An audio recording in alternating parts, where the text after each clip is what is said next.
Hello everyone and welcome to Anthem. As promised, we are jumping right into my coverage of the game leading up to its release in fall 2018. As I mentioned in my previous video, this is a game that I am very much anticipating. If you want to learn more about what the coverage will look like on the channel, I'll leave a link to my announcement video down below. But diving in, these first few videos are going to be covering some basic things we already know, but I want to cover for completion's sake.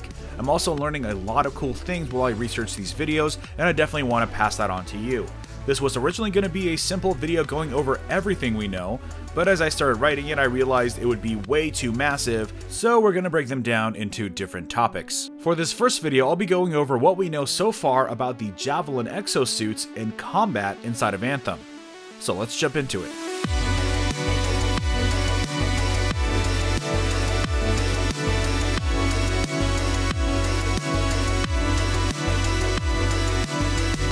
Alright, so let's start with the star of the show and what makes Anthem unique, and that is your mechanical exosuits called Javelins. Think of this as your armor. This is totally your Iron Man fantasy come to life. You can collect an array of these Javelins throughout your adventure. They seem to be the source of all of your extra abilities. They also feature a jetpack, allowing you to hover and fly around at breakneck speeds. Javelins are each upgradable and fully customizable. In fact, the dialogue between the players and the gameplay reveal from last year tells us that one of the players had a mortar attached because they found it that weekend, implying that your abilities are granted more likely from various attachments on the exosuit.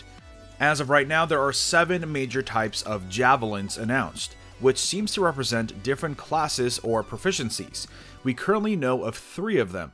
First up is the Ranger, balanced and all-purpose, sounds like the DPS class. Number 2 is the Colossus.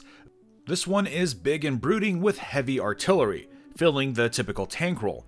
And number 3 is a caster type Javelin without an official name, but I've seen it referred to as the Conjectural, so this could end up being the official name for it, we just don't quite know for sure.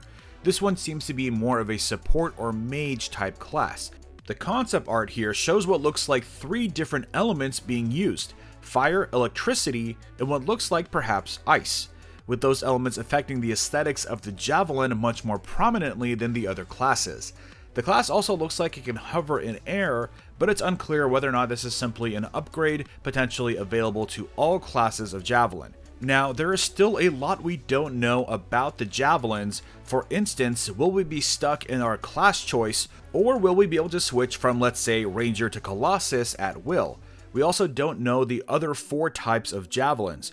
Now, being a BioWare game, I wouldn't be surprised if we get more of a Mass Effect style breakdown for the different Javelins, meaning some of the abilities and capabilities may overlap with each more specialized in a certain way. Either way, Javelins look awesome. Anyways, moving on to combat, there are some details we can pull from the gameplay footage we saw last year. First up, we see the Freelancer having access to 2 weapons from their arsenal.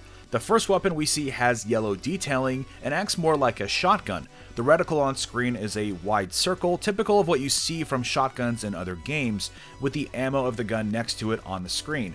The second gun appears to be some kind of rifle. However, the reticle is closer to your traditional crosshairs, and if I had to guess, it's some kind of marksman rifle, with the high impact rounds justifying the 8-round magazine. The combat and what seems to be the whole of the game is in third person over the shoulder, which I actually love, and I expect the higher zoom scope to be able to take you into first person just like it does in games like The Division. I also really like the clean and simple look of the user interface, allowing you to enjoy the world art much more. But I can see them changing the overlay for ammo a bit before release to make it more visible, similar to how the HUD of The Division was changed over time. And speaking of the HUD or heads-up display, we can see a few more details that tells us a bit more about how combat works in the game. So it looks like you will be able to equip up to 2 standard weapon abilities mapped to the left and right bumpers as shown here for the example on Xbox. Again, these appear to be granted by modifications or attachments made to your Javelin. Then you will have what looks like some kind of ultimate ability in the middle, mapped to a combined press of the bumpers, not unlike Destiny's super activation. These will most likely be a massive ultimate ability that will then feature a charge meter or a cooldown to recast it. Looking closer at the two abilities, we have ammo counts next to the key mapping. It will be interesting to see how the different ammo types refill as you play. Hopefully it will be from enemies dropping while you play to keep the flow of the action uninterrupted. We can also observe what looks like a cooldown for the missile volley ability the Ranger uses a little bit later in the trailer, although it does appear to be pretty negligible, but is most likely this way for purposes of demonstration. This cooldown, represented by a yellow overlay, may end up being something like 15 or 30 seconds or something along those lines, of course likely depending on any other items or equipment you have to increase or decrease the cooldown rate. We also have what appears to be yellow meters of some kind flanking your abilities on the left and right. These could be meters, but they could also just be decorative UI elements. My other thought is that it might be representing the elements of your abilities, with yellow maybe representing a non-elemental or concussive type of ability. It's hard to tell because they don't change or deplete during the course of the gameplay. Next, we have what appears to be your health or shields on the bottom right.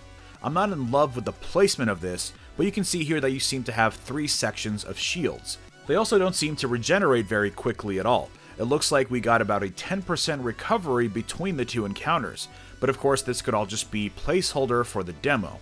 Not a lot of info here obviously, as the Ranger only takes a little bit of damage during the encounters. Hopefully we'll learn a little bit more about how health and shields work later this summer. So that's a quick overview of the Javelins and how combat looks to work in the game. Before we wrap up, I want to quickly answer the hot topic question from my previous Anthem video in a bit more detail.